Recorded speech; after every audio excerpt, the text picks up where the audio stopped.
You gotta fight for your right to protest. Viva la resistance. It's Jett Theory Radio.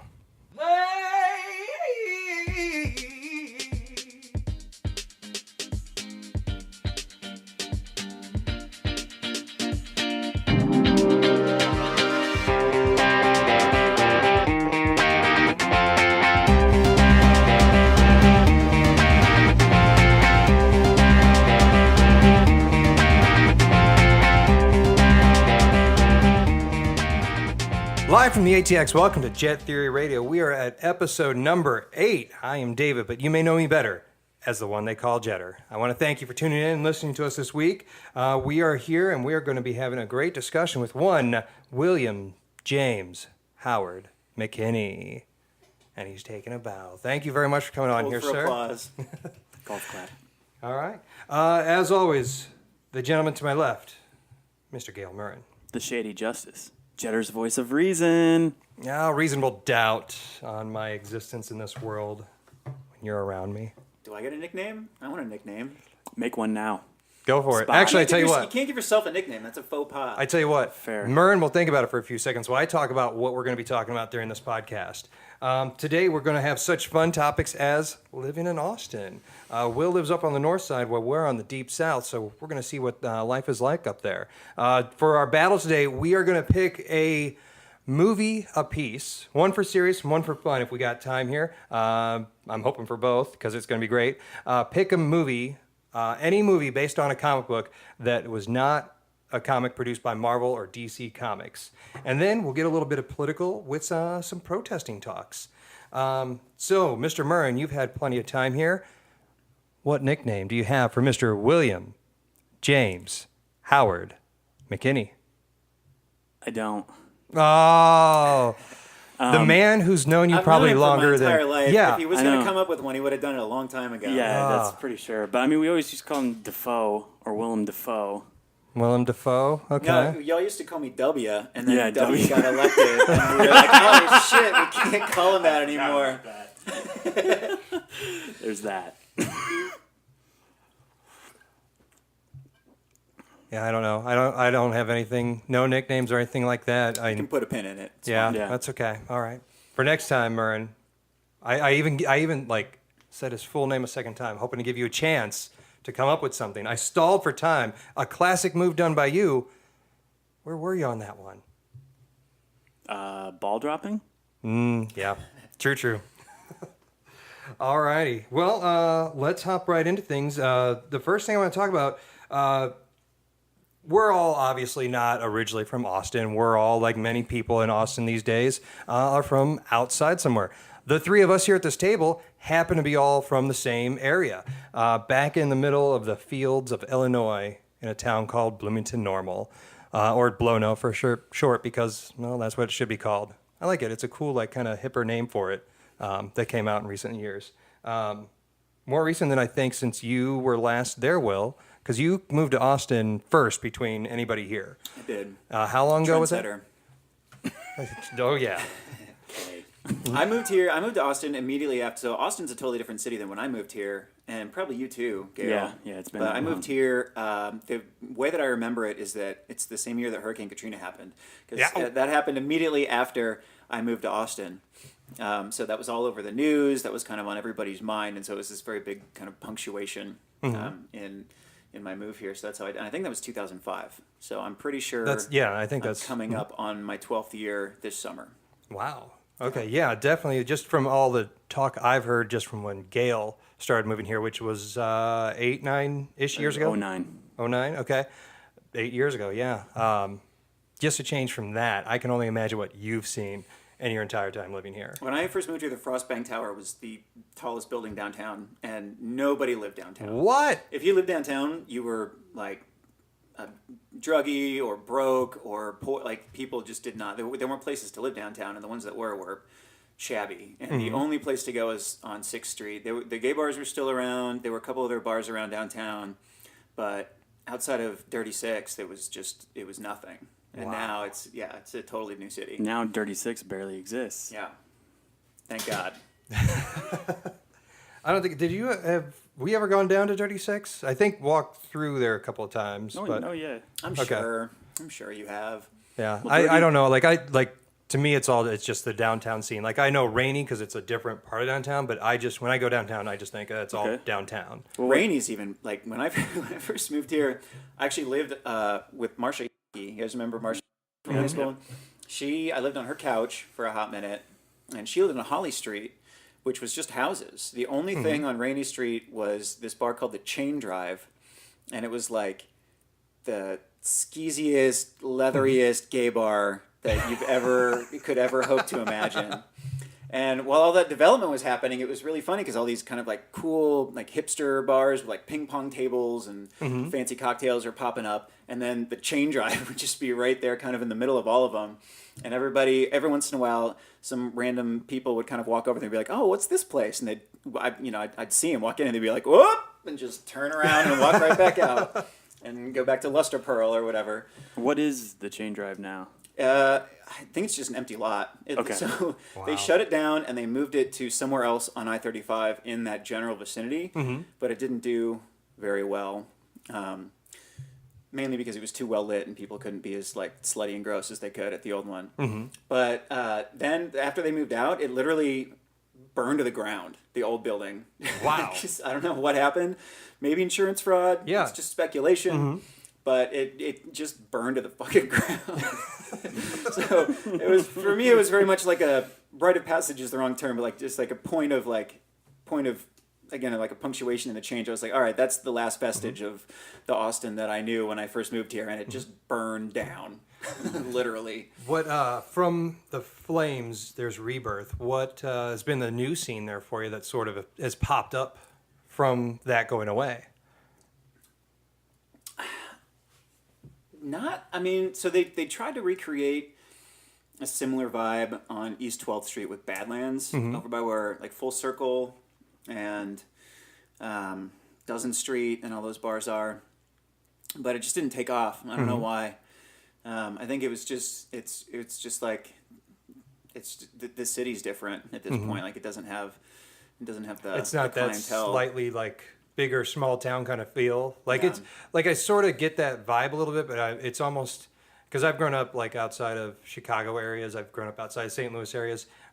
Austin to me isn't quite that size of city yet, but it's got potential to get there, and it just doesn't feel as close as like homely. I guess would that be the sort of ish phrase? The closest thing I would say to the Chain Drive that's around now is Cheer Up Charlie's, just because it's kind of like an offbeat gay bar that doesn't play like Justin Bieber remixes. You know what I mean? So that would be the closest proxy. That makes a lot of sense since, like, I think anytime I've been out there, it's usually some sort of drag show that's going on. I'm probably in it. Yeah. Oh, there was one time, yeah, we went specifically for you. That's right. Actually, was there anything going on? I think, like, the first time I came here to Austin, I remember we walked over to there, but I don't think anything was going on. I think it was just like one of the last stops to the bar of the night kind of thing. Was it Cheer Up Charlie's at that time, or was it something else? It might have been. Before it was Cheer Up Charlie's, it was what was it? Yeah, I can't Velvet remember. Spade or Yeah, something like something that. like that. That was Ooh. it sat vacant for a long time. Yeah, it really did. It wasn't Velvet Spade, and this is going to bother me. I used to go there all the time, but anyway, I'm not going to remember. Okay. Well, like the area around you right now is like in the middle of developing transition, right near the Mueller Park area. And I for the while that I was living there with you on the north side, I really enjoyed walking through everything in your neighborhood. Like I used to take Saturday walks and I would just pretty much cross and go as far west as I could, almost hitting Mopac a couple of times and just walking around. The whole north side of Austin is just fantastic to look at. I guess what drove you to like that part of town deciding I'm going to buy a house here? I could afford it. Is really the long and the Step short of one, it. yes. I had been, I have been incredibly lucky when it comes to rent in Austin. I lived with a friend of mine, Wes. I think you both know Wes. And he had been living, he moved here around the same time I did. And back then, rent was a lot cheaper than it is now. And so he got a place on South Congress, on Mary Street in South Congress, and had a landlord who lived above us in the duplex, or him at the time. I didn't live with him at the time. But she liked him and saw value in just having a good, reliable tenant that would give you money. And so she never raised his rent. He was there for 10 years. And for a 3-bedroom on South Congress was paying $13.50. Yeah, that's I right. think. Nice. So when I was living there, I was paying $350 a month for my room in that house. And then I moved out of it into this place in Hyde Park because I knew a friend who knew the landlord, and I was paying $450 for a 1-bedroom in Hyde Park because you could get away with that kind of shit back then. So even though I was working shit jobs and had no money, I was able to, scrimp and save and get enough together to put down a down payment on this house, but only because the house at the time, I bought it 3.5 years ago, I want to say. And it wasn't cheap, but it was under $200,000, which is cheap by Austin standards for sure. Okay. So I had looked around, and it's centrally located enough where I don't have to drive all the time, which I hate to do, especially in this town. And so I just kind of landed there purely because I was able to afford it. Yeah, it's. And you got in there at the right time. Like, absolute right time. Yeah. Now that everything's going up, which have you been to that the Alamo that opened up? Yeah, I have. I've been there just once. I went and saw Get Out there, which is spectacular, by the way. I'm assuming you both have seen it. I've seen it. I walked by it a lot when I was up. Get the movie. Get Out is a spectacular. Oh no, movie. haven't seen that movie. Just want to throw that out there. No, It's I amazing. haven't got a chance to see it. But the new Alamo is great. And I'm super happy because before that, the closest one to me was the Village, which I love the Village because it's just kind of like skeezy and old. And still pretty. I guess actually all the Alamos are about the same price, so it's not any cheaper. But it's the oldest one now, I think, since they redid South Lamar, and the original one that was on Colorado Street is now at the Ritz on 6. I think Lakeland is the oldest Alamo. No, Village would be. Or Village, yeah, Village. I mean, I think so. I think you're right. There hasn't really been a draft house I've been to that hasn't felt like outdated or anything like that. So that's interesting. That what's the oldest one then? How many years would you say? Does it still have the vintage 50s, 60s, just one screen kind of theater setup? Or No, it's got several screens. I mean, it's been there longer than I've been in Austin. When I first moved here, I'm pretty sure there were 2. I think. I know the Slaughter one wasn't there yet. The Mueller one certainly wasn't there yet. Lakeline, I want to say no, but I don't know for sure. And then South Lamar was there, but then they tore it down and rebuilt it. And then the original one that was on Colorado Street, where V is now, they shut that down and moved it to 6th. So I'm pretty sure that the Village is the oldest Alamo. I have to Google it to be sure, so don't quote me. Well, we do have a fact checker here, and you know what? We've talked about it enough, and you would think that would give him time to pull out his phone and do some work, but we're just going to continue with our hashtag. We got going Gale fail on that, especially when he facts check and gets it wrong. Well, okay, so if Get Out was, I'm trying to think of the last movie I went and saw there. I think John Wick 2 at a draft house back in February, and that was, I've always enjoyed the draft house. It can be a little bit pricey, if you sit there and you really just start throwing them back, but pretty good environment otherwise. But a beer at the draft house is not any more expensive than a soda at a normal movie theater. Right? Well, a soda's fucking $5. Well, but you can't just stop at that. You also got to get the huge tub of popcorn. You got to get maybe a meal if you haven't had anything to eat. But burger at the Alamo is probably about as expensive as your popcorn. And it's worth it. Yeah. I mean, it's not a spectacular burger, but it's a fine burger. I think that's a good segue. Unless Gail, any research? Need a little more time? Because I can just intro what we were going to be talking about next. In 2001 was The Village. Okay, so that was just before, it was 4 years before I moved here. Lake Creek was actually in 2003. Okay. Well, that's still older. Yeah. So my theory hangs true. So, well, I mean, what I'm saying is I think there was 3 when you moved here. So there was Lake Creek Just Village. had to find a way for me to be wrong. And that. Yeah. And then the one downtown. Mm-hmm. So I think that, there were 3. And then it does look like any of the ones there that came after. And the Village was the 4 screens when it first opened. How many screens is it now?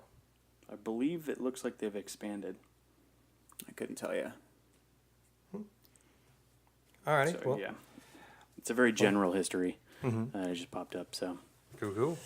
Well, in that case, then I'd say let's go ahead and let's have a little discussion here, guys, about some movies. Now we'll just go around with our picks that we have and just do a little intro with it, and then after everybody's intro, we just start talking and either shooting the shit or singing the praises, whatever we want to do here. Are we going to battle?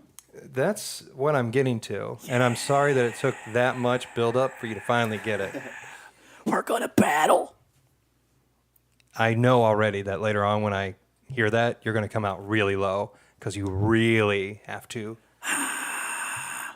It's actually a lot louder than you think it is. Cool. All right, so the topic is movies based on a comic book that are not from DC or Marvel properties. There are a ton to choose from, and we saw so many that really fit the bill. But I think and we'll fight out a more serious conversation first. The pick I have for a more serious movie based on a comic book is the film The Crow.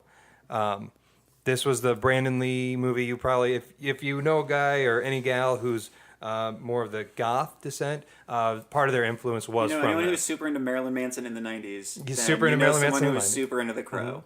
Anybody who liked Death from the Sandman comic book series, probably also super into The Super Crow. into The Crow. Yeah. Basic premise of the movie, for those who haven't seen it before, a man and his fiancée who have a date of Halloween to get married, get murdered by a group of people who's like part of the crime lord, mafia-esque kind of thing going on in Detroit. Is that right? Detroit? Because it's Devil's Night. I want to say. No idea. But it's in a major city. It's I'm gonna rack my brain trying to remember that. Anyway, beyond that, Clearly one of Dave's favorite movies. yes, I just forget the simple city. I can tell you the guy who wrote the original comic book, James O'Barr. I can tell you the original inspiration I'm not for coming the story. you right now. Okay, all right, I got you. So him and his wife get murdered, and a mystical crow brings his soul back to the land of the living so he can exact revenge on him. So it's pretty much a straight up revenge movie. The main character's got superhuman abilities to that certain degree. The original comic it was based off of stemmed from the author, James O'Barr's wife dying by a drunk driver. And so this was his way to sort of exorcise all the demons and everything inside of him. And it got picked up, put into a really great film starring Brandon Lee in his final role because he died. That was one of the big things. He died during the filming of the movie. I know. The only reason that I'm sad that happened is because it somehow managed to solidify The Crow as like a good movie in pop culture. And have you seen it recently? Yes. And you think you think it holds up? I loved it when I was in high school. I watched it or a couple of years ago, and it sucks. It's so bad. It's very stylized. For the other movies of that time, it's right around the same bar, and I'll get into other defenses of it here after we all finish introducing I'll let things. you- yeah, okay. So, Just had to slip that in. Mr. Shady Justice, Oh, you want me to go next? I want you to go next. So it's very interesting. I didn't really think about this beforehand, but I also have a revenge movie in much the same fashion, where the history of violence, a history of violence. I'm sorry, a Isn't history it of violence. a brief history of violence? No, it's just just a a history of history of violence? violence. Yeah. There is another thing, I think, another thing titled, like, it could be a movie, A Brief History of Violence, or a TV show or something. Yeah, that something. title pops into my head too. Yeah. But it is Viggo Mortensen.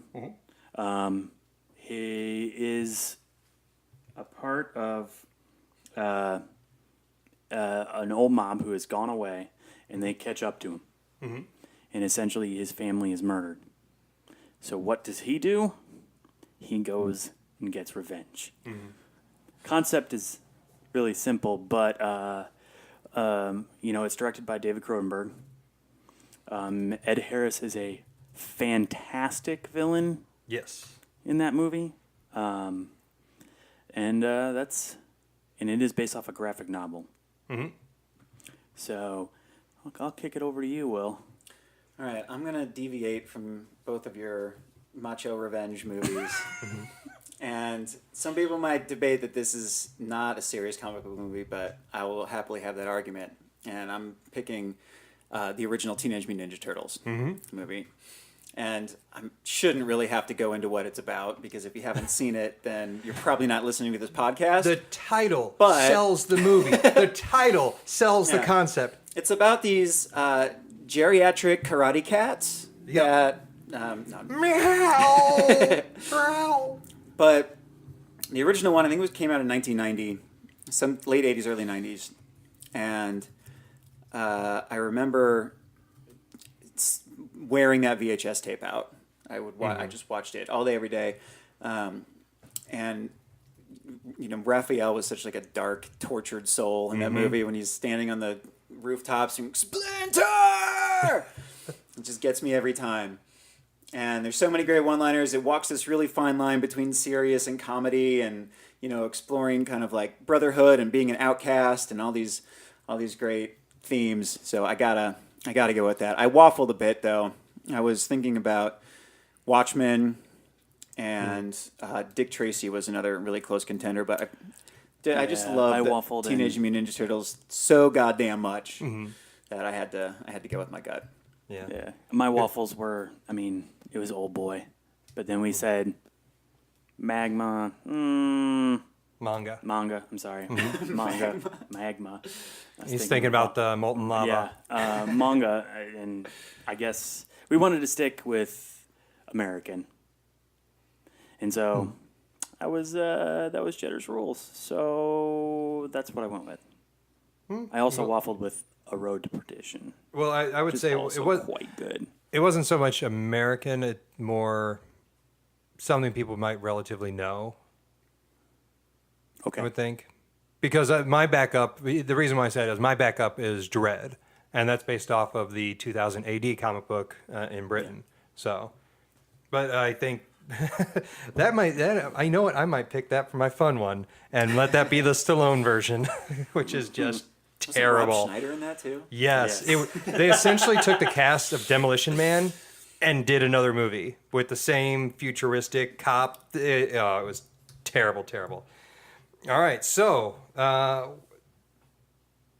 feel like I've already defended mine just a little bit there from some shots there from you, Will. I tell you what, I will give each of your guys' movies props, because A History of Violence was a really good, well done film. Teenage Mutant Ninja Turtles, loved it because it was the best out of all the Turtle movies, and the one that was the most serious adaptation of like the core concept of how dark the actual comic book was.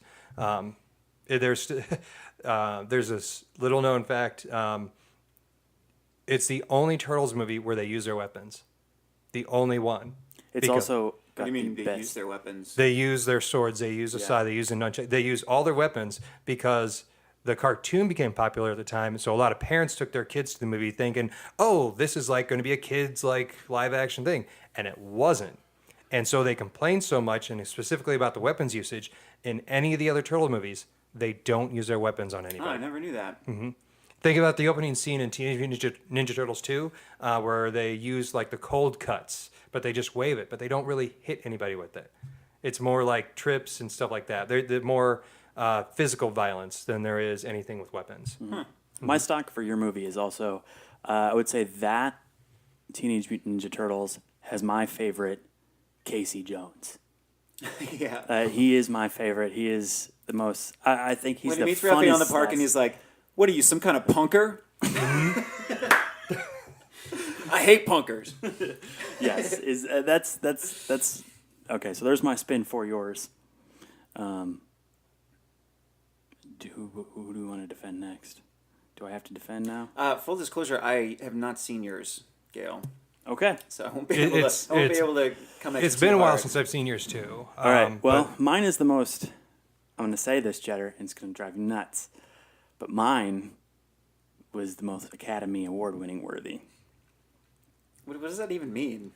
I don't know anymore. Okay, I don't know anymore. You just think that the Academy might have given preference to that movie over... No. Literally, Did I it, was did it nominated. get nominated? Yes. Okay. Yes. All right. See, that's the thing. You could qualify this somehow. I call BS on any kind of like my movie was better because Okay, it so- won awards fair. or it got Okay. nominated or So I anything have- like that. I knew you were going to say that, so I have more defense. Okay. So the reason I love The History of Violence is that, like, just take a scene. I know you haven't seen it, but he's in the middle of his revenge, and he's coming on that mobster's house, and how dark and gritty it is. And just imagine the comic book scene where you see the outline of the guards. And Cronenberg nails that shot where it's kind of him in the dark out, and he's coming up on the outlines of figures, just like you would see in a comic book profile. And he has shots like that throughout the movie that tie it back to being a comic book movie. Although it is a Cronenberg, so he then has to take this whole social angle to it, because it's, hi, I'm David Cronenberg, and that's the way I make films. But he got the right maybe cinematographer, or whether he captured the shots, that's one I don't exactly know. But either way, they nailed that accent to still give it the I do comic really book like feel. when they're able to interject that in. And this is, I know we're not talking about non-Marvel DC, but one movie I think that did that really well that nobody likes but me. I'm pretty sure I'm the only person who's ever given a shit about this movie one way or the other, is the first Hulk, the Ang Lee Hulk. Did you ever see that? With Yeah. Jennifer Connelly? Yeah. And I forget who plays Eric the Hulk. Bana. Eric Bana. Eric Bana. Yeah. And they did, say what you want about that movie. I really liked it, but he nailed that style of recreating a comic book on film. See, that's where I sort of, as a guy who's like a big nerd on comic books, I have to just, I don't like that kind of idea because it's different. You're talking about using like the panels and the framing that a comic book can provide. And that's what Ang Lee did in the Hulk. He just used that, they made the panel transitions. In A History of Violence, they borrowed a lot of that from how the comic had it looked. So the comic itself has to frame it just right. Because remember, a comic book is made up of words and pictures, and it's the artist who went there and essentially made shot by shot how it should do. So if you're saying that your movie, like, it does really good on focusing on that, that just tells me it wasn't any of the creators of the movie who were doing good. It was the artist who originally framed how that should look, how the story should look. That's fine. He adapted it into motion Is that instead really? of just paneling. I mean, it's Cronenberg, so he did something else entirely with it and turned it into a social speaking point. Well, that's the same thing the original comic book had too. I mean, if they borrow the same story, borrow the same framework and stuff like that, it's essentially where they did this with Watchmen, where essentially you took the panels from the comic and said, "This is what we want. We want this image." So they took the comic as storyboard and use it like that. And it's like, well, okay, that's cool, but that's still giving a lot more credit to the original source material than to anything the filmmakers can do. Yeah, they provide that motion. I disagree mainly because it's not like they're recreating a comic frame by frame, right? Or block by block, or whatever the term is for the cell, I guess cell by cell. They're choosing when it's artistically appropriate to incorporate elements of the comic into the film, and that's an artistic decision that you're not just phoning it in. The other thing I would defend with that is that Cronenberg set it up and let his amazing actors do their work within it. Was this one of his first films? No. He had done a couple before this, because this has got him something. I forget what he did before this. That I'll have to look up. That got him into this budget range. Okay, I'm just going over because I mean you got Viggo Mortensen, Ed Harris. You got a good solid cast. Maria Bello is the wife. With I'm trying to think. Even with oh, he did The Fly. Yeah, he did a lot before Yeah. that. Oh, okay. But this got him into the... We're talking like 60s. He's not a young guy. Yeah.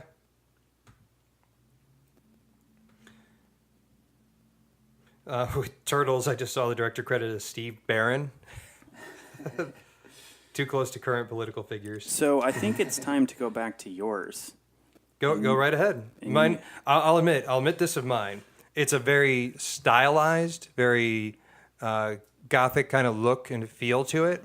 A little heavy on the one-liners to a certain degree, but mine is almost with Turtles. You took the core concept of it, you took a few frames from the comic, but there was a lot more original work done for the movie. A lot of change from like how the characters appeared in the original work, translated to screen, which I'm sure you're going to say makes them horrible. No, I just... do you... And I'll ask you as well. How do you feel your acting holds up in The Crow in comparison to the Turtles one or A History of Violence? Where does your acting fall in there? From Brandon Lee, good.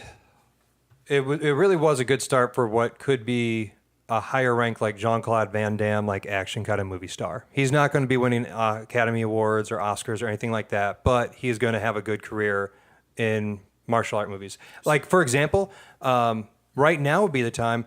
I bet he would have made a good John Wick. Okay. That kind of level. Like we're like where Keanu Reeves. So you're saying not Brandon too Lee much would well have known been for like a Keanu or a Jason Statham, maybe, where he kind of he does the action, but he crosses the line a little bit in some cases. Mm-hmm. But there's still you gotta cross the line with action involved. yeah. Okay. When was the last time Keanu crossed that line? He's pretty much just been doing those like action flicks Yeah. for a hot minute now. Yeah, he has. He hasn't been in like a rom-com since, I can't even remember, probably like the late 90s. Yeah, it's true. I think he's done more stage and screen. He actually did a documentary. It's the documentary on Netflix where they talk about digital versus film, and they talked to a bunch of different directors and which they prefer to use and like what was better, what was the hang-ups on it. I forget that's going to bother me, the name of that film. But yeah, besides checker. Yep, fact checking the Keanu Reeves. he'd be producer listed. So if you go IMDb, you might want to go his producer credit. But yeah, okay. So The Crow does not have the best acting. Remind us who else was in that cast. Coming up here, Rochelle Davis was Sarah. Probably the more popular one that people would remember would be Ernie Hudson. Oh, from Ghostbusters? Yeah, because he was the cop. That's awesome. Everybody else really just fell away. David Patrick Kelly was T-Bird. That name sounds familiar, but I don't know why. Oh, I'm gonna just open up another tab here and go to him. John Polito was Gideon, and what's his name? Was he this? Oh. And when was the last time you watched The Crow, would you say? Oh, within the past year. Okay, so Because this is like something you've I've come watched back it. to quite I've watched often. it twice in the past 3 years at least, and that was because I recently I watched it on Blu-ray and then I watched it at a friend's place and then I went out and bought the Blu-ray myself. Okay, so let me ask you a question. I'm trying to be as objective as possible. Gotcha. Step outside of yourself. Try and answer this as objectively as Gotcha. possible. Gotcha. If you had never seen The Crow when you were in your formative years and you saw it now for the first time, what do you think you would think about this movie?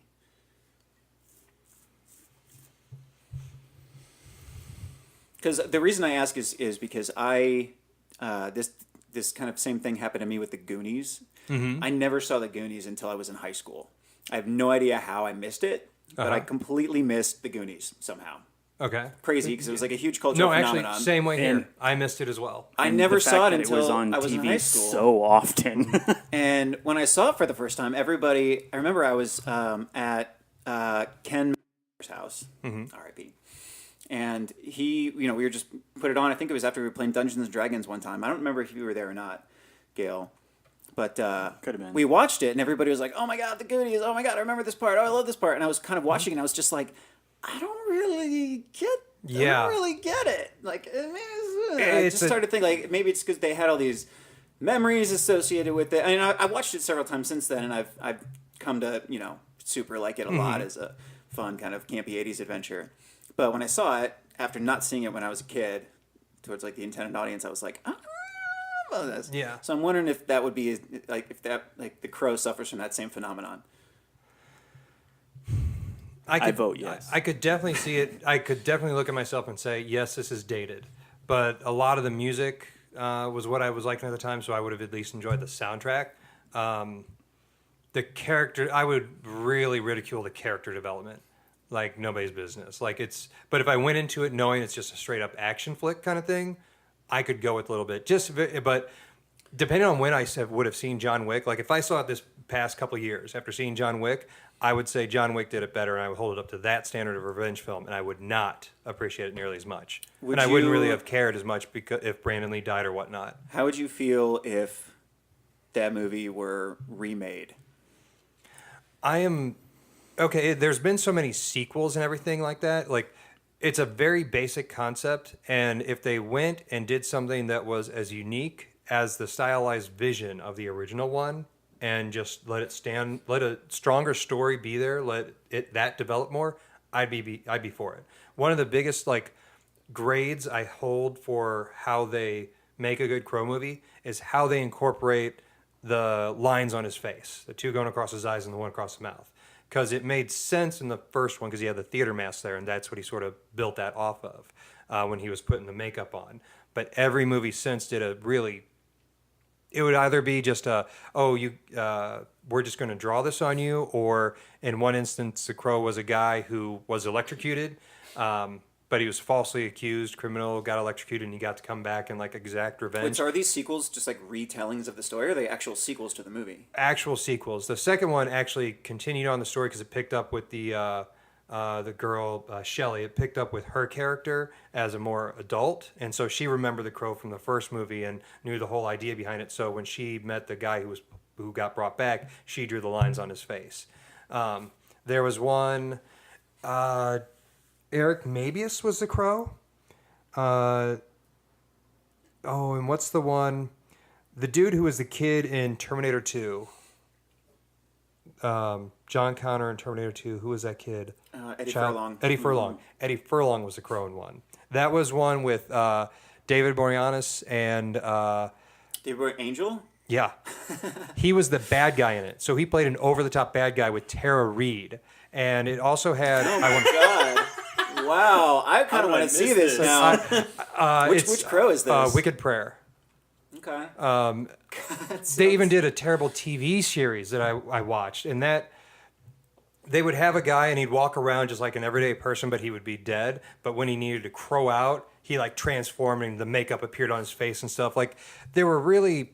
So it was a Hulk. It was a Hulk transformation. It wasn't makeup. Yeah, it was a Hulk transformation. I think that one, if memory serves, it was called Stairway to Heaven, or Stairway. It's something Stairway. I don't know, or Journey to Heaven. It's something really stupid and cheesy. So what about the comic it was based on?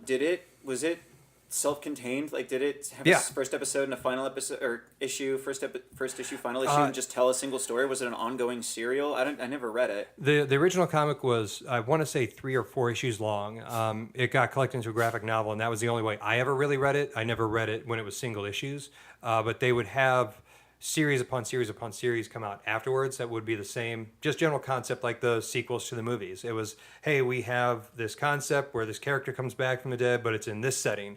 There was a war-related one where Nazis were involved. So so that's kind of what I was curious about. Are they retellings or are they actual proper sequels? Not proper sequels, more retellings, but with the same concept. Okay. Yeah. Okay. But they all they fail in some way because to me they aren't doing anything unique to help them stand alone on their own 2 feet.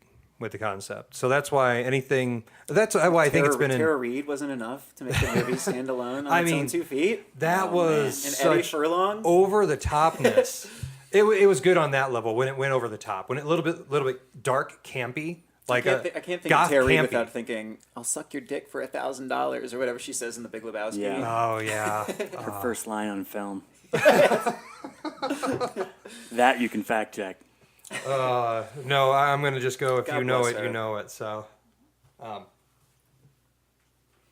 but yeah, it's sort of weird because your movie, The Turtles, based on a comic that was nothing like it, had a TV show that became a kids' TV show that was its own thing.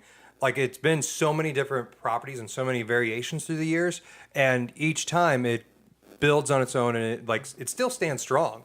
Like any iteration of the Turtles doesn't suffer through what the Crow suffers. I through. never saw the Michael Bay. He's the Okay, one who yeah, did the those are remake, the right? Michael Bay Turtles. Because the other ones Yeah. weren't like. That's the only iteration. There's only 2 iterations of the Turtles, right? The original one, and then there were sequels on that, but they were proper sequels. They weren't retellings. Correct. And then there was the Michael Bay one. Were there other ones? There weren't any others. There was a right? TV show There's some called cartoons. Next Mutation, Oh. which introduced a female turtle to the mix. Ooh, twist. It's like a turtle Smurfette. Yeah, more or less. It was it was more studios saying, "Hey, you have to develop this," and so they went ahead and did it. It was it was terrible. I think it's actually on Netflix, so you can check it out there and see how it goes. But I recommend make sure there are kids in the room so you can justify yourself watching it. Yeah. So what about our campy movies? So we're done. Slapstick. We're done with our serious discussion. Sure. Okay. Well, what do we want to say was the better one out of all of it? Out of all the critique and everything, I know mine. Depending on how we're judging this, ultimately, I don't know how would you judge it, Will? Step outside yourself. It's tough. We know. Are we judging movies, or are we judging our defense of the movies? Movies Because themselves. if this was like debate club in high school, and I was judging like actual, argument content, Mm-hmm. I would say that Jetter has to win with his full-throated and informed information on the Crow. Fair. But I just really don't like that movie, so it's hard for me to say that would be the winner. And I've never seen Gales, so by default, I win. Hooray! Default. You know what? I will stick with that. That sounds Yeah, good. I'll go with that too, because as much as I love my movie. My movie doesn't have the fun, which you do think a lot of comic books is. There's still a fun element to it. And Yeah. there's not really any. I Like mean, at the if beginning you, when that if you when really that Domino's like guy revenge, delivers the pizza through the pizza grate, it's just great. It's Yeah. so perfect. It's so awesome. That's the problem. They are in New York. You do not have Domino's Pizza. I'm sorry. You're in New York City, the city of great pizza, and you order Domino's? No place else delivers. You got to go there. somebody had to pay for the movie, Jenny. True. That's a fair point, Jetter. I concede that point. Mm-hmm. 100%. All right. So then, fun picks. TMNT was going to be my fun pick. I'll think of something here. Murren, you want to start yours off first? Yeah. I'm going to go with Mr. Scott Pilgrim. Mm-hmm. So, Scott Pilgrim, Scott Pilgrim versus who? The World. The world. Thank you.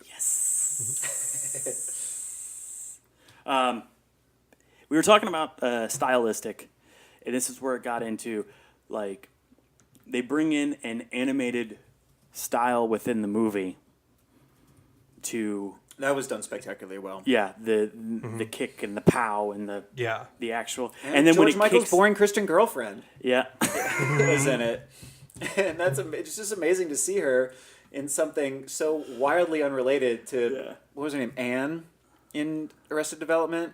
Yes. Yeah. yes.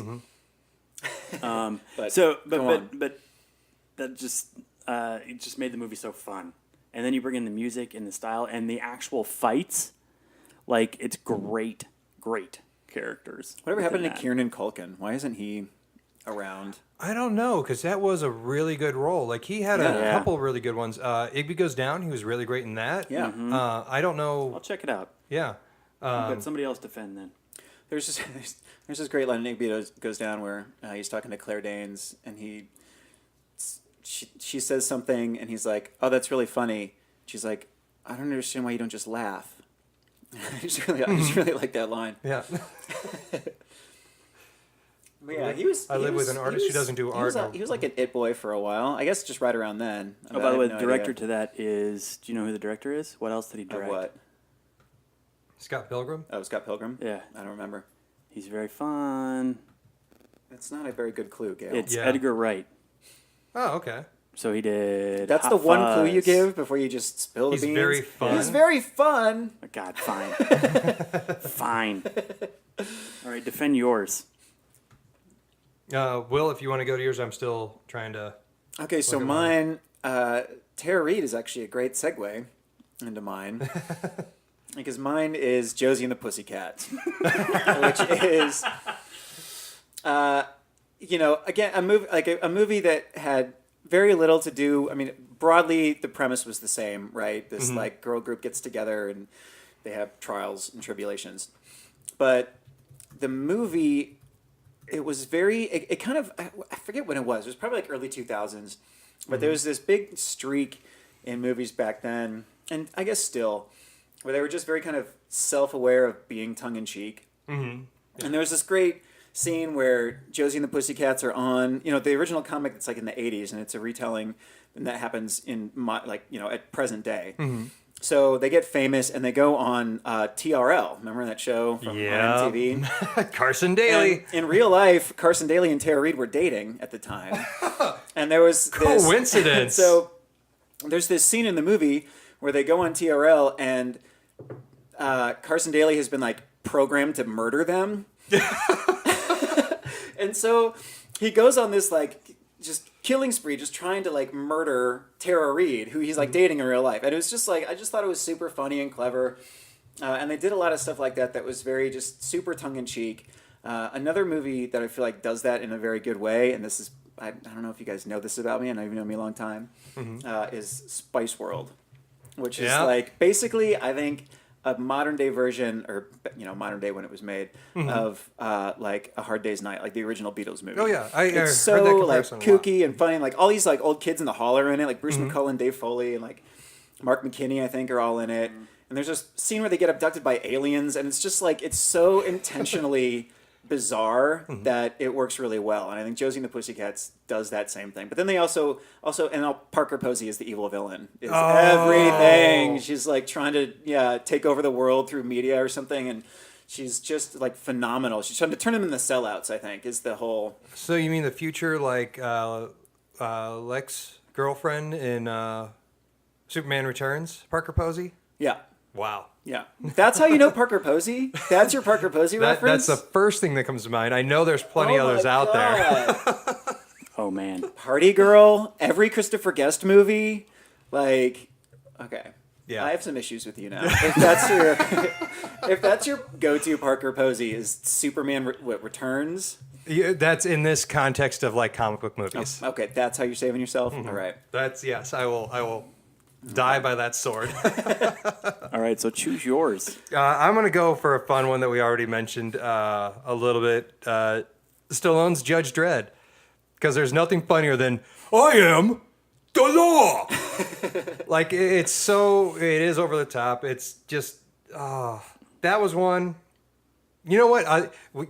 Per your question earlier, Will, how would I feel about The Crow if I saw it today? It was only recently I saw Judge Dredd, and I hated it because it was so campy. It so looked like that. That's probably how I would think about The Crow. It would just be like, this is already this. They already did So Demolition maybe like if Man. you hadn't seen it back then that might be your like campy fun selection, Yeah. as opposed to your serious. Yeah. Yeah. Okay, that's fair. But yeah, it's just you take a policeman in the future who they're judge, jury, and executioner, and they're on the streets. But the whole idea in the comic of Judge Dredd is that,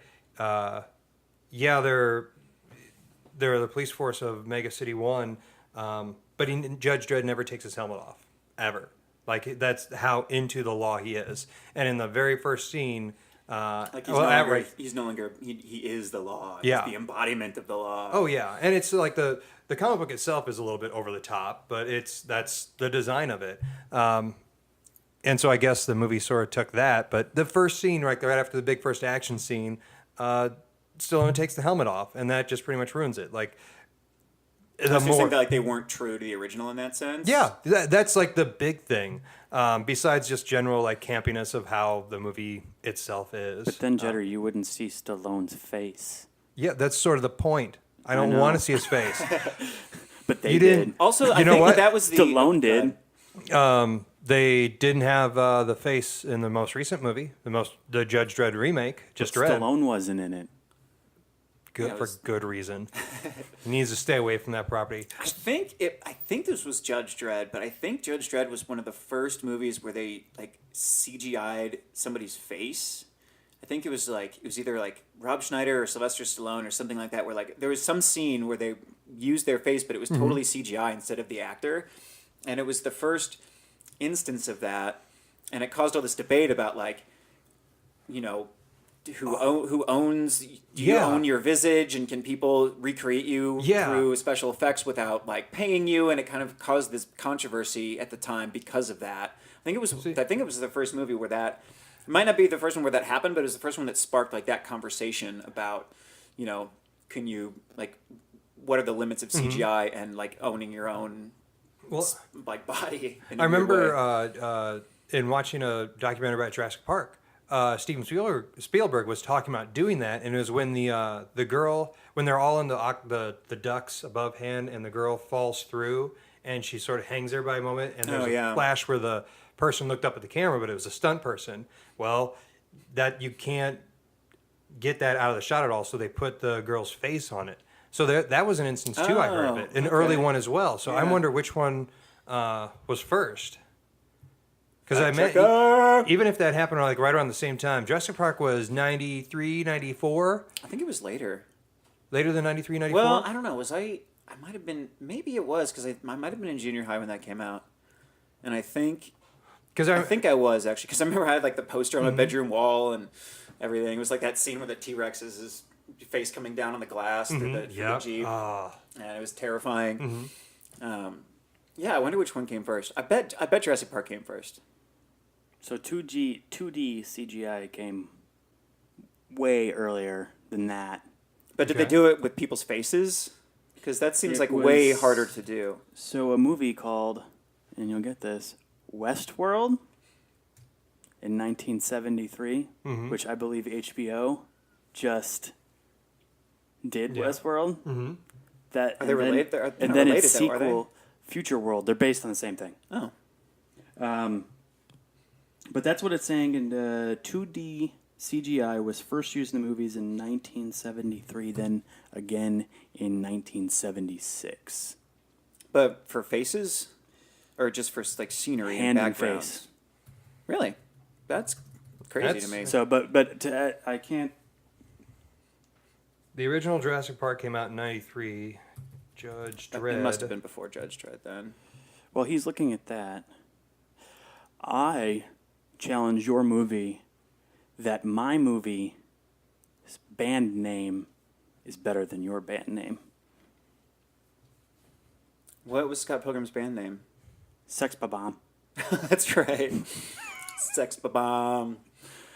But I mean, Josie and the Pussycats has a ring to it, but Josie and the Pussycats. it's not Sex Bomb. I mean, that's a better name for a band. You're right. Okay, quick question then. I will concede that point happily. Can either of you guys name another song on that album for your movie? No. I cannot. I should be able to, but I can't right now. Not off the top of my head. I can't even remember like their hit single. Maybe it was their. Like, they had like some hit single that propelled them into like Yeah. stardom, like That Thing You Do or something. But I can't remember what it is. I'm gonna have to. It's been a hot minute since I've seen it. I just remember when I watched it. I mean, it's been several years, but when I watched it probably like 20 times. See, what we're gonna have to do is just like have a movie marathon, just like pick out like a Saturday or a Sunday or something like that, and we just sit and we watch all these movies, All 6 of these movies making back fun to of back. each other the entire time. Okay. I would happily sit through The Crow to force you guys to sit through Josie and the Pussycats. Happily. I'd probably be quoting 3 of these movies throughout. Easy. Which ones? Crow. Teenage Mutant Ninja Turtles. Yeah. And wait, let me guess what the third one is. Well, probably your other funny one, right?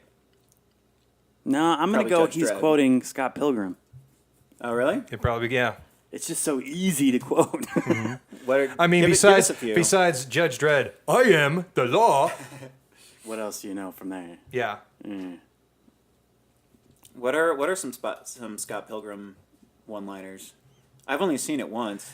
See, I know I'm going to conflate the comic because I recently read the comic more recent than I watched the movie. I'm just going to IMDb and look at that. I'm going to cheat. No. No? Next Also, question. as far as good casts, I will defend my movie's cast. It's got a quite good young cast. I mean, we're talking Chris Evans before Captain anything. America. Yeah, before really anything. No, he was in the Fantastic Four movie. Yes, he was. Actually, he So was. this was after that. Yeah. Oh, in the original terrible Fantastic Four movie? Yeah. And the sequel, Rise to the Silver Surfer. Yeah. The ones with Jessica Alba? Yeah. And He then, was the Human Torch. Well, in one of the there was a newer Fantastic Four movie where the Yeah. Torch was a black guy, right? Yeah, Michael B. Jordan. And that was okay. I conflated those for some reason. Jason Schwartzman Yeah. are my main bad guy. Yeah. Although I will give it, your main bad girl is better than Parker my bad- Posey is so Yeah, I'll good. give it- you probably have the better main bad Rachel guy. Lee Cook and Tara Yeah. Reid. There's all I mean, the I have- 90s starlets. It's Allison Pill. She's fantastic in that. Yeah. I've only got Stallone. Stallone. And Rob Schneider. Schneider. And Rob Schneider. You have Deuce Bigelow. I have Rosario Dawson too. I forgot that she Yeah. was in Oh, that. yeah. Oh, wow. Yeah. And Overall- Alan Cumming, y'all. It's a So- tough one on that, but I think you're. Wow. I think Have your either cast of has you a little seen bit it, more by the way? now. Have either of you seen Josie and the Pussycats? Years Yes, ago. I have. It has Okay. been a long time. Yeah. Okay. I'd probably have more. Well, I don't know. I'd have fun watching. Well, I'd have more fun watching Josie than I would Dredd. Like mine would be like I'm just going to torture somebody fun. Yeah. Whereas Scott Pilgrim would be enjoyable. Josie would be enjoyable to watch. You know, going in like some of these movies, you got to expect the campiness. Yeah, like Judge Dredd is something you want to see like at one of those Master Pancake nights at the Alamo, where you've got like a panel of comedians making fun of it the whole time. yeah. That would be pretty great. Let's MST3K Although any of this. these would be any of those would be rife for that. I don't know. I think A History of Violence would be too serious of a movie. I was talking about the goofy ones, but Yeah. you're absolutely right. Yeah. There you go. What? Be like, let's get a panel of comedians and watch Schindler's List. What do you say? Oh, it's painful. What? It's what? like, no, don't do that. What? You can just open it up to any comic book movie. What comic book movie would you want to see, like a good director's commentary or some track like an MST3K kind of style, out of any of them? Like a funny commentary or just Yeah, like yeah. insightful. Okay, it's so making people- fun of the movie a little bit. okay. It's making its digs. Like I think Judge Dredd would be just too easy of a target. But beyond that, if you have to look at like the big Marvel DC movies, I don't know. I love. We were kind of trash talking it earlier. This movie, but it would be great to make fun of it. And it would be Mystery Men. It's Yeah, a terrible comedic. Like it's bad. yeah, it's But it's got so many people in it, and then you're just wondering, well, why did he make this career choice? Is it because he owed Ben Stiller some money? Well- I mean, well, Ben Stiller had a lot of clout early on. Like Yeah, that's just and- he is really smart. He came. What yeah, was he he? is. He makes a lot of what- good things. It's what just troupe he was he whiffed with? Mystery Men? What troupe was he with? Ben Stiller was like in like a small comedy troupe kind of thing, like not an upright Citizens Brigade kind of thing. I mean, he had the Ben Stiller show, but I don't know.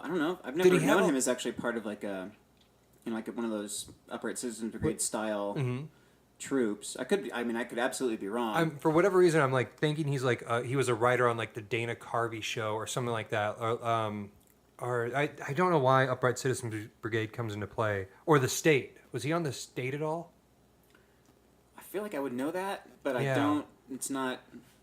I can't say for sure. There's something I'm just crossing wires in my head. I'm not quite sure. I'm trying to think now. What movie would I want a fun comedian comedy track on? Something that like having Alien vs Predator. I'm just going through the list of comic book movies on IMDb here and seeing what would be right. Oh, that would be for mockery. okay. Patton Oswalt would have to be one of the comedians. I'd want to hear him just rip something to shreds. Well, if it's Patton Oswalt, I'd want any movie that had Arnold Schwarzenegger in it to just see him make fun of Arnold Schwarzenegger, because he does that so well. The Blades are pretty ridiculous. The Blade movies. Yeah. Yeah. I'm trying to. The first one one-liners not in so that. much. Well, the first one not so much. First one just had a really bad story, but overall it was a The really first good one's property. only really known for its opening scene, Yeah. and that's about it. Ben Stiller's Daredevil. It's awful and should be made fun of at every opportunity. Ben he Stiller, just you mean hasn't- Ben Affleck? Oh yeah, Ben Affleck. I'm sorry. Yeah, Ben Affleck. Yeah. Ben Stiller's Daredevil. What would've would been- Ben Stiller's Daredevil? He'd be like look this. He'd be like this goofy, hapless, like disheveled hair Daredevil, fucking fighting crime in Hell's Kitchen. I imagine Walter Mitty as Daredevil. Oh, yep. See, like if you, the only like and the Nicolas Cage Ghost Rider. terrible. Yeah, anything with Nick Cage in it would really Except be fun. Kick-Ass, because that's a Fair. spectacular Yeah, yeah. Okay, fair. But yeah, the Ghost Rider was like extremely painful to watch. movie. Yes. And it was such an awesome. It was such a great comic. Yeah, it was. It was so It was that. It suffered from the same thing. They were that- I think they were just scared to make dark movies, their dark comic book movies at the time, because there was all this, there was, that had been happening for a long time, right? Like, I don't want to necessarily say it was like a super religious thing, but there was all this like, comics are ruining our children kind of thing going on back then. Like they tried to say Dungeons and Dragons was like the work of the devil, and like the seduction of the innocent. so I was think the book. I think they were really trying to walk this line where they're like, okay, we're gonna do this, but we can't make it too like sinister, because then everybody will think that we're trying to like steal your kid's soul. Yeah. Or Well, I some mean, shit. video games the same way, and now they come up with learning video games, and now parents put their children in front of TVs Oh. to learn from their video games. So, yeah. Well, they had video changed. games back on the original Nintendo, even that were learning video games. Yeah. I did see a funny thing the other day. It was like, parents or me in the '90s, or like lessons taught in the '90s. Don't trust strangers. Don't talk to people or don't trust people on the internet, and never get in a stranger's car. And then it's like the way things are now. Literally call a stranger on the internet and get in their car. Yep. Uber.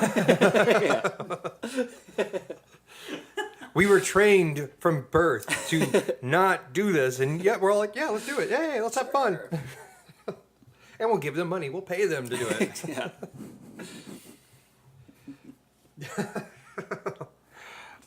See, thinking back, for fun, just overall, out of all our picks, who would win this round, quote unquote round? Who wins the silly round? The silly round? I think there's different ways to enjoy each and every one of these. And it just ultimately depends on how drunk we are when we're watching it. Good point. Because we'd start off with Scott Pilgrim and be like, okay, we all be chilling, relaxing, and enjoying. Yeah. Then, depending on, if we wanted to. You have to watch Judge Dredd last. You You'd think- have to be most good drunk. and soused. Yeah. That's what we And do most Yes. likely, you're going to So- start just conversating with other people and talking over Judge Dredd Yeah. anyway. That's true. in You that, can't be that drunk for Josie and the Pussycats, because you'll miss all the subtle intricacies of the jokes and the humor. yeah, so you still got to be like around. Got to be sharp for that one. So yeah, I think if that's our viewing order, then Scott Pilgrim wins the silly round. Yep, I concur. I am the biggest loser. That's the way he should say it in his voice next time. Cool. Was that The Stallone? biggest loser. You have one of the worst Stallones. I know. It is You terrible. just sound like somebody just punched you in the face. Hey, that's Stallone. Come Hey. Hey. on. Rocky reference. Hey. I was The going to references try that he got to. punched This is in a the face. rough transition. Yeah. This is just Speaking of Stallone. punching people in the face, Yes! people punched Nazis in the face at that protest. Yes. Segway. Segue happened. Getting into dipping a little bit more into the political atmosphere. The town of Austin, surprisingly enough, is the capital of Texas that a lot of people don't think of because it's much more of a liberal kind of city than what you would think like a Texan would be. And obviously, after the inauguration of El Presidente, the orange one, Let's call him number 45. number 45. See, but then that sort of acknowledges that he is a president. But He is, though. Yeah. Okay. Yeah. I don't like it, but okay. So since 45 was elected, there were many protests. Austin actually got caught up in the national news, at least was trending on Twitter, with the view of the streets, just the entire Women's March, walking along right up to the state capitol. A lot of my Austin friends all had various signs. They were out marching and stuff like that. And Will, if I remember correctly, you were also among them on that day. I was, yeah. Mm-hmm. I went down there. It was kind of mind-boggling, actually. I've been to several, after like the Wendy Davis thing. And for those of you who don't know, she's the one who led the filibuster wearing those pink tennis shoes against the anti-abortion bill in Texas a couple years ago. Then had an unsuccessful gubernatorial campaign. But that sparked a protest at the Capitol that was very kind of like organic and quick to form, and that I thought was quite impressive. But then when I showed up for the Women's March, it was just a mind-boggling number of people. We were on the Capitol lawn, and it took us an hour to get off of the Capitol lawn. And before we had gotten off, the people who had left the lawn first to march around the route had already circled back and were there at the beginning again. Wow. Because there were that many people. And it was, I can't think of a time that I've been around that number, just that massive number of people before. So like that experience alone is quite dramatic. Now, things I think about when I think about protest, I think there's obviously a lot of chanting going on, a lot of like signs and stuff like that, and pretty much if anybody was watching any of their friends' feeds on Facebook, you saw pictures of signs galore of all different things they were saying. Was there anything that like you heard or that you saw that was like, oh, that's really cool, or oh, that was unexpected? There were so many good ones. I don't remember any of them off the top of my head, except there were a lot of Carrie Fisher had just died. And there were a lot of A Woman's Places in the Resistance T-shirts. And I think that's kind of where that started, which is, pretty badass. There were, I wish I had more in the chamber to fire off because there were a lot of spectacular ones. There's a girl around town, Erica Nix, who does these kind of like old school like Olivia Newton-John style workouts at this gym that she owns, which are really fun and awesome. And she's also super active in like the queer trans protest scene. And anytime there's something like this, she's always there in these like ridiculous like leopard print spandex, just like leading a bunch of people in these cheers and choreographed dances. And so I ran into them for a minute and saw that. That was pretty spectacular.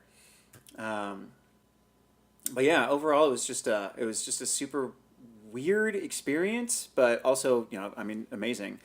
The thing about it though is like I hear a lot of people say like, well, whose mind are you going to change, or like, too little, too late. Like you should have done this before the election, and then maybe this wouldn't have happened. But I think the thing that people miss about the reason that people protest is that you're not protesting necessarily to change anything. You're not protesting to change anybody's mind. What you're doing is you're protesting to show people who potentially don't have an outlet or don't have a voice that there's people out there who support them. And so that's what we did with a bunch of friends, and I, was involved very peripherally. It was mainly just some friends of mine who put it on, but they organized a protest at the governor's mansion I guess it was about a month ago now, where it's just, they just kind of had this idea on like a lark to just be like, what if we had like a crazy like queer dance party in front of the governor's mansion? And then they were like, turns out you can do that. Like, you can get a permit and you can organize like outside of the governor's mansion. And so they got speakers and like a DJ booth, and a bunch of people showed up with signs, and everybody looked, amazing and ridiculous, and glitter was everywhere, and everybody was just dancing and just being very kind of like joyous and happy. And it's not to change the mind of the politicians who are voting against the bathroom bill. Or for the bathroom bill, whatever the bad one is.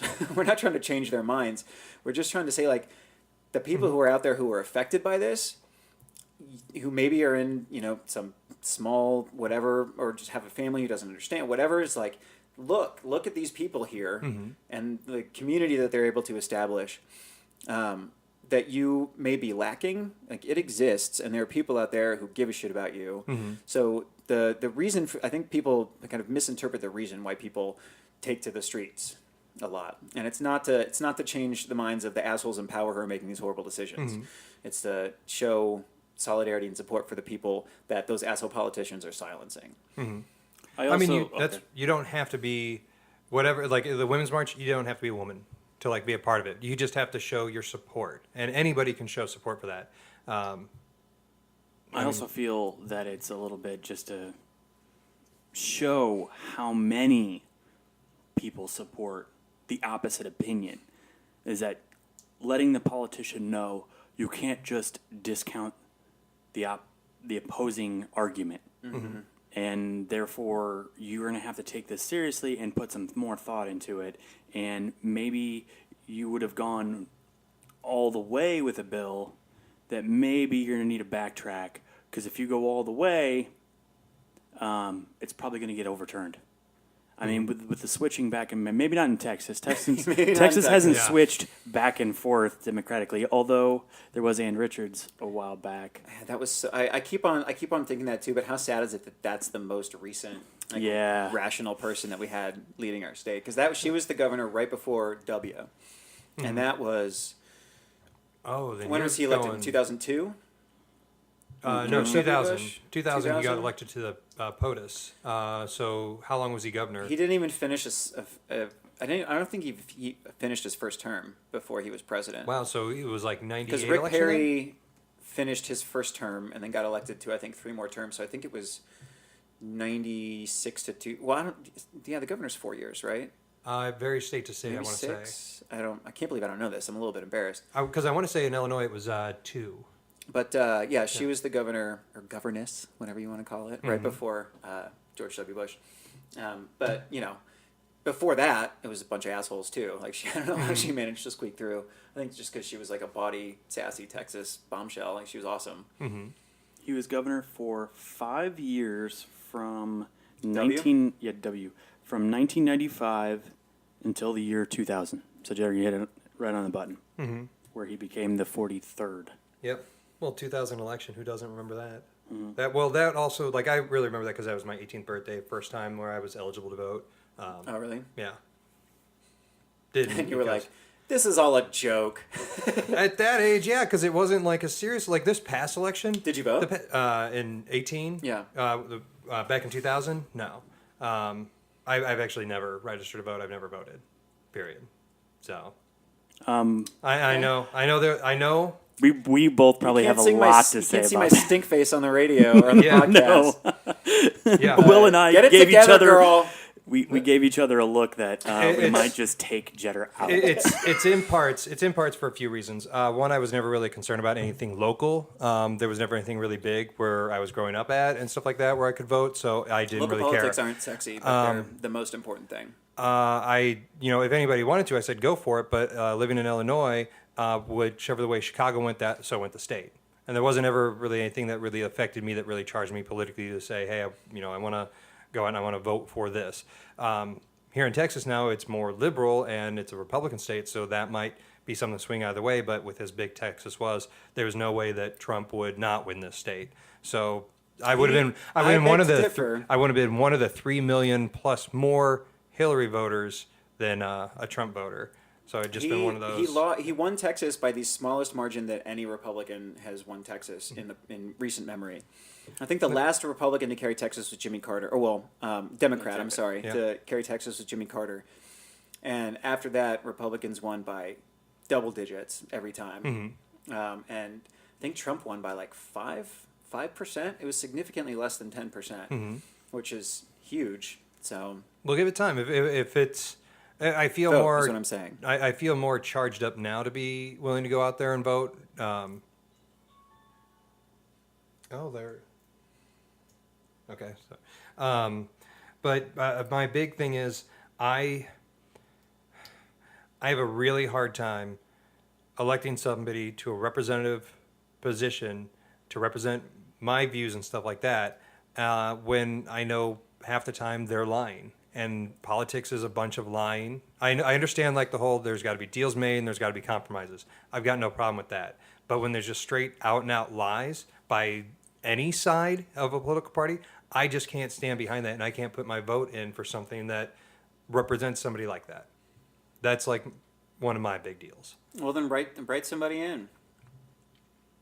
I could. The other Participate. The other like selfishness I have, and I know this is really selfish, at least in Illinois, when you were selected for jury duty, if you register at the DMV, that's one vote for your name in the hat. And God, then when you register to vote, that's the second one. You fucking piece of shit. You know what, though? I still won, and I still had to do jury duty, even though I wasn't registered to vote. So. See? So the system's out to get you. Yeah. He won by a little bit more than what you think. He Trump? actually took the state at a 52.2, whereas Clinton took it with 43.2. So almost at an exactly it was full like 9%. So it wasn't double digit, technically. That is pretty close. Yeah. What were these splits with the independents? Johnson got 3.2, and Jill Stein got 0.8. So about 4% went that way. Trying to think. Because essentially, the way it breaks down with some people, the Stein voters would have gone with Trump, and the Johnson voters would have split 2/3 toward Clinton, 1/3 toward Trump. I don't think that was Stein the no. voters That was the Stein voters go with Clinton. No, I didn't say that. They would go with Trump. I think Jill Stein voters would vote for Trump. She's the Green Party candidate. Yeah, it's the way the voting bloc typically would have voted. If the Green Party and Libertarian Party didn't have a candidate, that's where they say the votes would go. Like Well, that was some they're of the wrong. analysis. That's just general across the country. In either way, it's not a situation like Gore v. Bush where it was much closer and Nader actually did hurt the election. That didn't happen this time through. Maybe in some more state levels like Texas, it might have been more under that double-digit mark that Trump would have won by, but he still would have won. I think you just got to suck it up and vote for liars, man. Like, I get the feeling that when the next register to vote thing comes up, you're just going to drag me down. I'm going to steal your driver's license and a piece of your mail and register for you. After this airs, I think there's going to be a bunch of people dragging down. I mean, yeah, you can't be a politician without being a filthy liar, and we need politicians, so you have to vote for a filthy liar. Like, you just have to. Like, the world is infinitely more complicated than anybody in this room could even possibly begin to fathom. And if you have any kind of political power or authority, you have to make decisions all the time where you have two choices and both of them are terrible. See, that's the thing. I don't want just two choices. I want to see. No, I'm not talking about you vote. I'm talking about as a person with political power, you have a situation presented to you, and you have two options, and both of them are awful. And you have to make those kinds of decisions all the time. And then I would say, arguably, you are entitled to lie about those decisions and the reasons that you made them. Just because, like, when you have a Sophie's Choice like that, you can't just not make it, right? Okay. You can't. So I think that was my whole thing with people who didn't vote for Hillary when Bernie didn't get the nomination, was because she's corporate, she's Wall Street, blah blah blah. I was like, she was a game player, and everybody who knew her personally, like if you talk to people who have worked with her or on her campaign, they will say that she is on par with Bernie from like a liberal standpoint. She just knows that she felt like anyway that she had to play the political game to get ahead, and so she had to make decisions where she was presented with decisions where like you had two options and both of them were horrible, and that's I think a lot of reasons why people shied away from her, because she had made all of these decisions that they disagreed with. But it's like, if Bernie were president, he would be making decisions that we disagree with all the time, because you constantly have decisions where you have two options and both of them are horrible. You can't avoid that. He's very uncompromising with what he believes in. Like, I don't think he won't back down if somebody were to present a bill that he disagreed with some part on. I mean, this is just his history. He's shown it. It's just like, if you're not going down to this level to do this, which is going to meet my goals, well, I just can't work with that. Well, with this Congress, he would have gotten nothing passed. If he was uncompromising, he would have gotten nothing through. And where would we get there? I mean, I would like to clarify too that I totally voted for Bernie in the primaries, Yeah, I did too. and that I love him, and that I wish that he had gotten the nomination, and I wish that he were president. Yeah, But he's that probably the didn't most. happen. He would have, if he had gotten the nomination, I guarantee I would have gone out and voted, because I think he's the most honest with his views and how he sees things. You can't really like, and But he's like also, this. as a senator, he likely hasn't been presented with situations like that a ton of times, where he had a Sophie's choice that he had to make. You know, like, he's from a fairly liberal state. He's from a fairly liberal area. He doesn't have to make a lot of compromises to stay in office with his constituency. So he's kind of had the luxury of not having, he can be the kind of like grumpy old man who disagrees with what everybody's doing. And that's why people like him and vote for him in his state. Yeah. Right? So he hasn't really had... And he's always sides with whatever's on popular opinion. Like, hey, everybody wants this, we're going to do it. Okay? And everybody gets what they want. Like, he's very much like that. That's to be seen. Well, no, that's like how his version of healthcare. It hasn't really been proven that people actually want single payer. I would love it. Don't discount that. That would be the choice I would go. But in our country, it hasn't been. That single vote has been put to the people. I would love it if there was a referendum and all of America just flat out cast the votes. Yes or no, do you want single payer? Well, and the thing was, we could almost do that right now. I mean, it'd be very easy. I mean, in the age of like where you vote for stuff on American Idol by a phone call, we should have the technology needs necessary to be able to do something like that, to have voting machines that work that can't be compromised, to have like everybody have a vote, and like literally everybody. I'm talking about. I'd say throw felons in there too. Anybody over the age of 18, regardless of any kind of status whatsoever, you have the right to vote because you're a part of this country. Like we could so easily. There's going to come a time when we allow Big Brother cameras, microphones, and all that everywhere, where that can just be more easily done if there was a somewhat centralized system to be able to do that.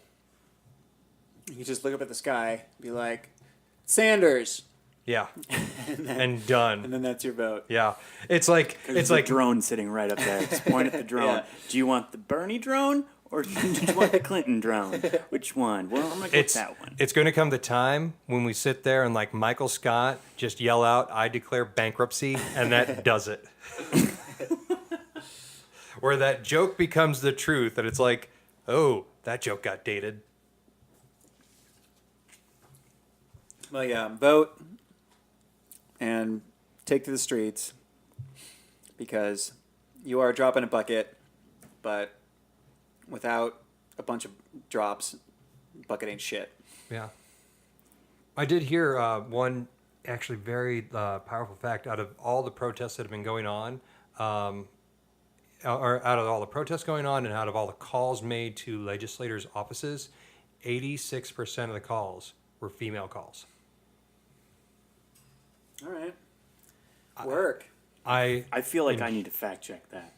I enjoy that fact so very much, like that, because it speaks a lot to a president who's out there who, on April 1st, declared April, or no, it wasn't April 1st. I think it was March 31st. Declared April Sexual Assault Awareness Month, and it's President Pussy Grabber who's sitting there declaring that. Yeah. Somebody that out of touch with reality. Like it's. Everybody should have been offended by those comments, and he should have been able to, I think, see that and recognize that this is a guy who doesn't really represent the common person, because no common person would really go out there and say that and do that in the manner that he did. Well, not to get too dark, but rape victims would disagree with you, because there's a lot of people out there who do the things that he did all the time. But not the majority No, that thank backed God. him. But yeah, no, you're right. Not you're right, not you're to right. that extent. I've been watching too much SVU. Yeah. I've been. Well, I still remember like the Jon Stewart comment where he's like, you know what, I don't believe the world is as dark, as scary as television will make it out to be. I believe in the fact that the vast majority of people are good people wanting to do good. Did y'all see the Scarlett Johansson Saturday Night Live, where they had the dog translator helmet, and she was like showing off in like this big, debut for investors or whatever. Like, we made this fantastic new invention. She starts interviewing her own dog, and her dog is like this massive Trump supporter. Oh, my. It was so good. It was fucking so good. She was like, well, your best friend is a Chihuahua. Do you want Trump to deport him back to Mexico? And he's like, if Pepito was born in America, he has nothing to worry about. I have enjoyed seeing Saturday Night Live come back to that more political relevancy that they've done here lately. Yeah, they've been knocking it out of the park. Octavia Spencer's was not so great, unfortunately. But Scarlett Johansson's was, who else has been on there recently? Alec Baldwin hosted recently. Obviously, he's been on there a lot. I'm surprised that they haven't taken advantage. Rosie O'Donnell was sitting there saying, I will go on Saturday Night Live and do Steve an impression Bannon? of Steve Bannon. Yeah, I wonder why that never materialized, because that would have been great. Melissa McCarthy. As Sean Spicer is just one of the best things that's ever happened in television Oh, yeah. history. Yeah. It's so spectacular. You coming around with you look like you got a fact check ready. It was too difficult to find. I did not find the specific article referencing that. I did find a couple that say, especially when, how do you pronounce her name? Devos? Betsy DeVos? Devos, yeah. That women flooded those phone calls saying, please no. Yeah. But I did not find the specific article you referenced that the 86%. I believe I favorited it on Twitter, or I liked it, or whatever they're calling it over on Twitter. The heart thing. I hearted it. I'll try to find it here in a quick second. I'm seeing right now at the top, it's all Rick and Morty stuff I'm hearting. Actually, there is a really good, there's this Twitter feed I follow. You guys would really like this. It's a Twitter feed called Studio Notes on Trump, where it's like a studio giving feedback to Trump if this were his reality show that he was doing. Page 5, clever foreshadowing. Everybody who defended DJT from harassment abuse claims turns out in twist to be harassers themselves. And then they'll link to newspaper articles about like anything that his peeps have done. Oh. Have you seen the Twitter thing that's like GOP Dungeons and Dragons? No. It's like, it's just all these ridiculous, let me pull it up real quick. It's things like, Dungeon Master says that there is a massive you encounter a massive dragon sitting on a giant pile of wealth, and then all the players are like, well, we add our wealth to the dragons. Now surely he will create jobs for us. Oh, I did see that. I did see that. That is great. Yeah, and there's just a bunch of them like that, and they're spectacular. It's funny because like people said, oh, if it's a Republican in the House and stuff like that, if there's a Republican president, it's good for comedians. A lot of comedians really don't want to joke about stuff like this because this president in particular is a joke. Like any president from any political party, any political figure in general, you can make fun of. Yeah. I mean, look at all like the funny things they did with like Bernie Sanders and Larry David with Saturday Night Live. Guaranteed, if Bernie made it to the presidency, Larry David would be on SNL as much as Alec Baldwin is on there, because it'd be the crazy old man trope, and they just be played up. Oh yeah, yeah. I don't know. I'm just not. I'm gonna look that up somewhere. I want that McNugget sauce, Morty. Szechuan. It's gonna be my arc, my character arc this year. This is the darkest year ever. Yeah, what are they going to do with Jerry? With Jerry? Yeah, what's Jerry's We're path? gonna sidestep politics just to go right to Rick and Morty? I mean, No, actually I like that because did you see the new one? No. Okay, I then think I we have a lot of can't. catching up to do on Rick and Morty. It's let's put it this way. They reference It's by Dan Harmon, which I think Yeah. is crazy. Like, it's not that crazy, but Community is a very different show than Rick and Morty. They're both brilliant, but very, very different. I don't know what else he's done, but it's insane to think that he's done two, maybe like of the best TV shows in the past decade, probably. Community is brilliant from start to finish. Rick and Morty is amazing. Did you ever see the 6th season of Community that aired on Yahoo? No, I didn't. Same here. I don't think anybody has, but they almost had like Was it Dan Harmon? Because I know he was in and out of there for a while. Yeah. Like there was some tumult. it was on the set. third or fourth season that he was kicked off and stuff like that. He's done something called Harmon Quest. Yeah. I have not seen that. I think it's him doing tabletop gaming with people, if I remember correctly. Oh, he was a part of the Sarah Silverman program. Oh, really?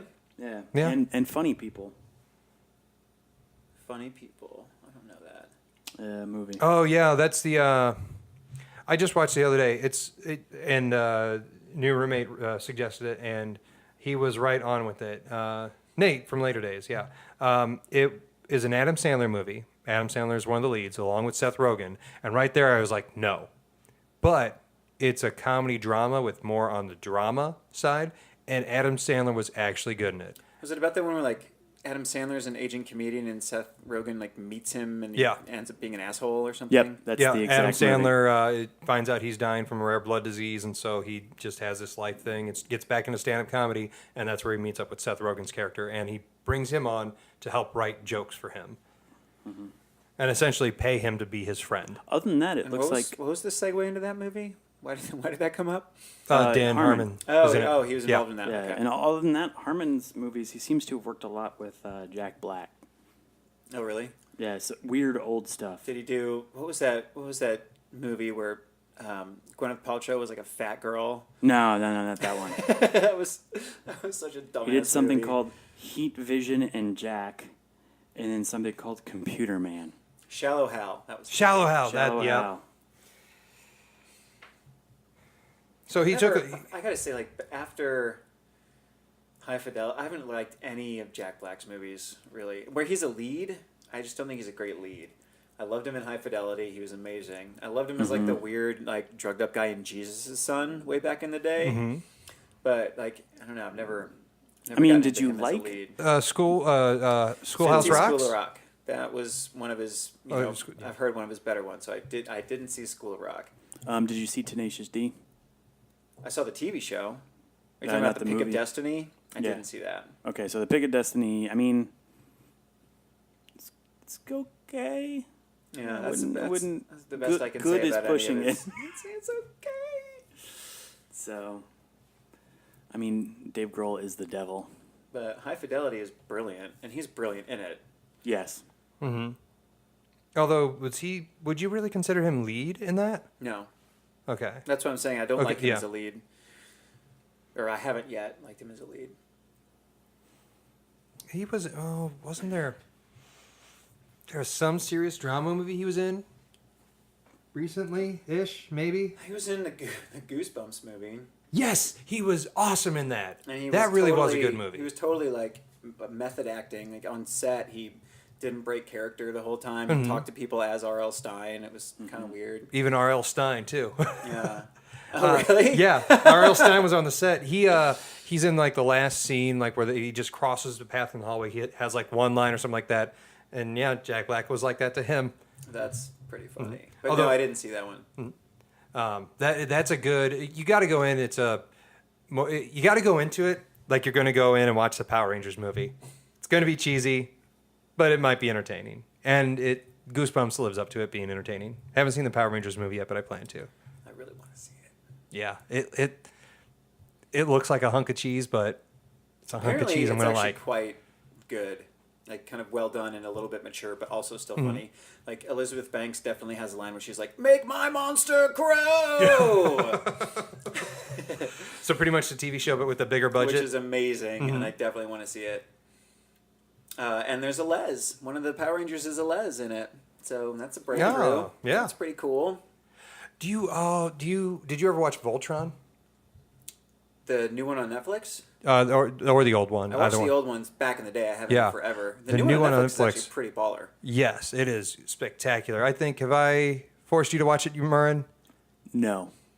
Your loss. Seriously, your loss. It is. Okay, It is fine. quite good. Yeah, It's it's a kid's like animation kind of thing, and they go with the whole you got 5 robots that form one big thing. So it goes with that a little bit, but it does actually have some serious character arcs in it and it's good smart. development. Yeah, I liked it a lot. I didn't finish it. I fell off of it to do something else. I think because the Golden Girls came out on Hulu. yeah. But it is really, really good. Yeah, I can't find that stat I was trying to pull from earlier, so that will just be a fact check for another time. You think leaning into the mic like that makes your voice sound better? Yes. Okay. We'll let him have his hopes and dreams. I think you're wrong. You need to speak louder! Louder! Use your theater voice! And so he stays like this. Well, Gail was never. What? Gail was never on stage. He was like a props and. No, he like, was on stage a set few guy. times. Were you? Good Woman in Szechuan. Yeah. You were in Good Woman. Yeah. He was the soldier guy. Came back to the shop. Did you have lines? Yeah. Oh, I was don't remember also that. a lead with Matt McClain where I shot him. Was that an SOS? Yeah. Really? I got the main bad guy role. That's Wait, awesome. which SOS was that? Was it what The year? one Vanessa directed. That was, I think, written by Megan. That sounds familiar. I might be getting it wrong. That sounds familiar. That I can't look up. Yeah. I don't even remember. That I can't fact check. This is Maybe just if called read brain the back fail. of a T-shirt that's stuffed away in a crate somewhere. Yeah. I directed one, but I can't remember whose I directed. I know who was in yours. Justin was in it, right? Yes. And you? Yeah. Remember I played the evil guy with the staff? Oh yeah. It Yep. was like a medievally type. Yep. Yeah, I remember I had to stage a sword fight. Yeah. I remember I got yelled at because the prop gun I brought on stage once was thankfully given to me by one J and was like an extendedly large Desert Eagle that was a revolver that had a barrel about 8 inches long. And the moment I pulled it out, I just heard Mishler scream from the balcony, "What the?" And yeah, got in trouble Who for else? that. I got in trouble a lot in that one. Who else wrote? Megan definitely wrote one. I can't remember who wrote mine. Ours. I bother me. I couldn't even tell you the title of ours. Like it's just that I used to have to write it out when I was auditioning at ISU for plays Yeah. because I did theater there, and so I had to have all my roles listed out and Can't stuff like believe I that. remember this. I remember after you guys left, I directed A Spot in Heaven. Christy as the lead with a certain person's younger sibling in the Shakespeare role. Chaz. Ah, the shots. Yeah.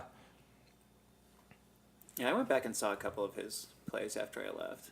Flowers for Algernon. Yeah, he was really good in that. And it wasn't too long after that, right, that they tore it down? I don't remember how long ago that was. I don't. My, Sorry, I don't. That's not in my head I either. think it was. yeah. Yeah, it was a couple years after Charles graduated. He was 2 years behind me. And that I'm was pretty a sure year. I'm pretty sure I was either like late college or. Yeah, I can't or remember even, exactly. When. I think by the time they tore it down, I think we were even graduated college. Maybe. My brother's class, I think, was the last class to go through there because he was able to scavenge a lot of the theater stuff for me, like Oh, old that's costumes so and cool. stuff. What did he Yeah. get you? It was one I did in my senior year. Oh my goodness, and this is ridiculous. We did. It was me and Nicole, and then Todd and Bridget. It was the four of us in this like one act. Another RIP. Also R.I.P. Yeah. Him and Bridget were leads, and then me and Nicole were leads, and we had a bunch of lines back and forth. And in this play, I wore this purple suit that was like an old mime's costume, I guess. It sort of flowered off at the top and like sort of bell-bottomy bottoms, and they had to stitch it like it split so many times while I was wearing it. And he got it for me, and it was like I have it hanging up somewhere, but if I tried to put it on now on one of my legs, it just would be I'd be too big for it. Like it was splitting for me back then in That's high school when I was hilarious. $150. Now it just no, I wouldn't be able to. I wonder what I would if I had my pick. I wonder what it was. What I would have taken. Mm-hmm. Something from the prop room, probably. I used to live in that fucking prop Didn't room. you? Okay, I remember seeing in the closet in the bedroom the hat that was all a bunch of different spray paint colors splattered over it. Wasn't it that from the props? No, that's just I just stole that from a friend of mine. Oh, okay. I wish I had the balls to take something, but I kind of had this like just reverence for that theater. And I was like, oh, I can't Yeah. take anything. This is too important. Mm-hmm. But of course, it was just some bullshit high school theater. Yeah. And I wish I would have had a keepsake from it now. I don't even think I have any of my T-shirts anymore. They're probably somewhere in my parents' house. Yeah, I've got mine stored away in a couple of boxes. Programs, scripts. Like it's all saved somewhere. I just have to go dig it out, and I just someday when I want to walk down that memory lane, sure. Oh, I no. feel like the title of that play is right on the tip of my tongue. That I directed that you were in, and it just not. I there. really wonder if we can do an internet search and find something. I guarantee you can't. This was like almost before the internet. All right, you guys keep It going. was before Google. Yeah, it was certainly before. This was like back when AOL was the only way to get shit online. Thanks, old guys. Yep. And for you youngins, AOL stood for America Online. Which is still a thing. It just got announced today. They're trying to, when they get bought out, they're going to switch their name to Oath. For some reason, I saw that in a headline, and I was like, "Oh, that's weird," and I just skipped past it. That's weird. No, that's gonna what? No, it's just bringing up current stuff. Well, yeah, if you go to the current website, but SOS. I'm gonna really have to dig yeah. for something that old. We can dig, or let's have a little viewer participation.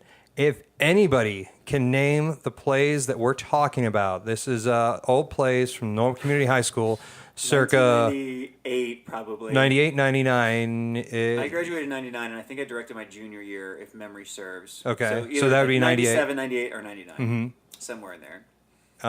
If you can think of the names for the plays there during that time, let us know. I'll buy you a beer or Venmo you like $20. whatever. I'm just gonna Venmo you $20. I will give you enough money to satisfy this brain cramp I'm having right now from not remembering. Yeah.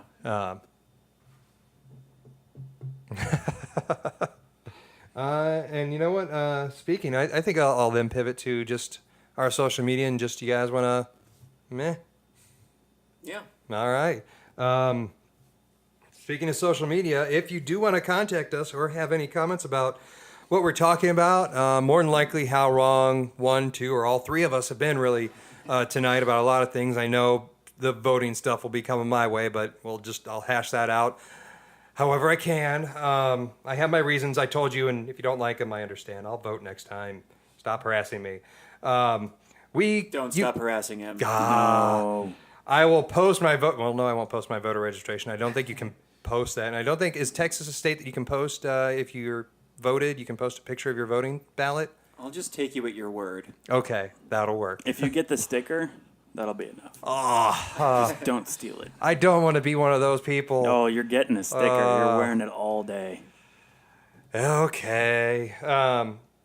Continue harassing me if you'd like. We have a Twitter. We've got an Instagram. Both have the handles at Jett Theory Radio. That is JETT Theory Radio. Like us on our Facebook page, Jett Theory Radio on there. We've also got a YouTube channel as well where we post full episodes, letting you know, pretty much an audio version of this if you can't get us on iTunes, which, by the way, follow us on iTunes.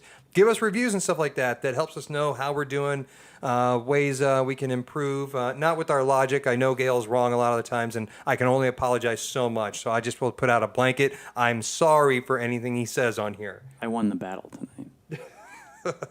Just saying. Just saying. What was that, Gail? We couldn't hear you. I know I won the battle. Alrighty. With that in mind, we will turn to Will. Any last final thoughts that you have for tonight? Oh, really putting me on the spot here, Jetter. I know. I Closing apologize. thoughts by Will James Howard McKinney. Go see Josie and the Pussycats if you haven't seen Josie and the Pussycats. Constantly harass and lambaste Jetter till he votes. And Be involved in a protest? yeah, sure. Run for office even. Mr. Murrin, final thoughts? No, I'll follow Will on that. Vote. Usually I would say such forgettable wisdom from an insight from the one they call Murrin, but he's got a point. We'll let it fly this time. Outside of that, I think the only thing we have left to say is, James, take us home.